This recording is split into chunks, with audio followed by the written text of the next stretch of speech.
السلام علیکم ورحمۃ اللہ وبرکاتہ۔ جماعت نو مضمون اردو، تاریخ آج 14 اگست 2020 ء۔ موضوع: نذیر احمد کی کہانی، کچھ میری کچھ ان کی زبانی سے کچھ سوالات۔ سوال نمبر 3، نذیر احمد کے ساتھ پڑھنے والوں میں کون کون سے ادیب تھے؟ نذیر احمد کے ساتھ پڑھنے والوں میں کون کون سے ادیب تھے؟ تو جواب: سر سید احمد خان، منشی ذکاء اللہ اور پیارے لال۔ نذیر احمد کے ساتھ پڑھنے والوں میں کون کون سے ادیب تھے؟ اور سر سید احمد خان، منشی ذکاء اللہ اور پیارے لال، یہ کچھ شخصیتیں تھیں جنہوں نے نذیر احمد کے ساتھ تعلیم حاصل کی۔ ایک اور سوال، نذیر احمد نے آج کل کی تعلیم کی کون کون سی خامیاں بتائی ہیں؟ نذیر احمد نے آج کل کی تعلیم کی کون کون سی خامیاں بتائی ہیں؟ تو اس کا جواب اس طرح ہے کہ نذیر احمد کے مطابق تعلیم کے سلسلے میں آج کل پڑھاتے نہیں ہیں بلکہ لا دیتے ہیں۔ آج پڑھا اور کل بھلا دیا، کیونکہ کئی مضامین نصاب میں شامل ہوتے ہیں، اس لیے اس سب پر عبور حاصل نہیں ہوتا۔ جبکہ پہلے زمانے میں ایک ہی مضمون پڑھاتے تھے مگر اس میں طالب علم کو کامل کر دیتے تھے۔ آج کل کے استاد اس معیار کے نہیں ہوتے جیسے اگلے دور میں ہوتے تھے۔ دیکھ پرکھ کر استاد کا تقرر کیا جاتا تھا، آج کل ایسا نہیں ہے۔ تو نذیر احمد کے مطابق تعلیم کے سلسلے میں آج کل پڑھاتے نہیں ہیں بلکہ لا دیتے ہیں۔ آج پڑھا اور کل بھلا دیا، کیونکہ کئی مضامین نصاب میں شامل ہوتے ہیں۔ نذیر احمد کے کہنے کے مطابق بہت سارے مضامین نصاب میں شامل ہوتے ہیں، اس لیے سب پر عبور حاصل نہیں ہوتا۔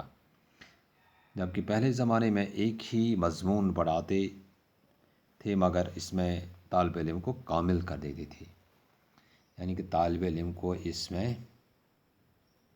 کامل کر دیتے، یعنی اس کو اس مضمون پر عبور حاصل ہوتا تھا۔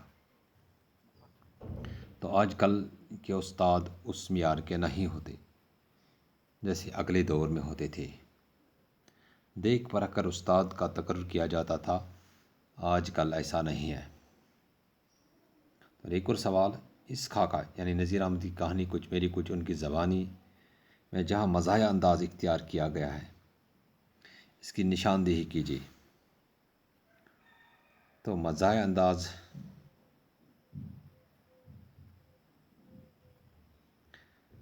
جہاں اختیار کیا گیا ہے وہ یہ ہے، جب مولوی صاحب بچپن میں ڈپٹی عبدالحامد کے گھر جاتے اور ان کی بیٹی مولوی صاحب سے مسالہ پسواتی ہے، اگر مولوی صاحب مسالہ پیستے پیستے ہاتھ روک لیتے تھے تو ڈپٹی عبدالحامد کی بیٹی بٹھا ان کی انگلیوں پر مارتی تھی اور بعد میں وہی لڑکی مولوی صاحب کی شریک حیات بن جاتی ہے۔ اور ایک بار مولوی صاحب بچپن میں ڈپٹی عبدالحامد کے گھر جاتے تھے کیونکہ اس کا کام تھا، جو مسجد کے گرد نواح جو گھر تھے وہاں پر سے وہ روٹیاں جمع کرتے تھے، اور اس گھر میں ڈپٹی عبدالحامد کے گھر میں اس کو حکم ملتا تھا مولوی صاحب سے، جو مسجد کا مولوی صاحب تھا، کہ وہاں آپ کو ضرور جانا ہے اور وہاں سے روٹیاں لانا ہے، اور وہاں پر وہ روٹی بھی کھاتے تھے۔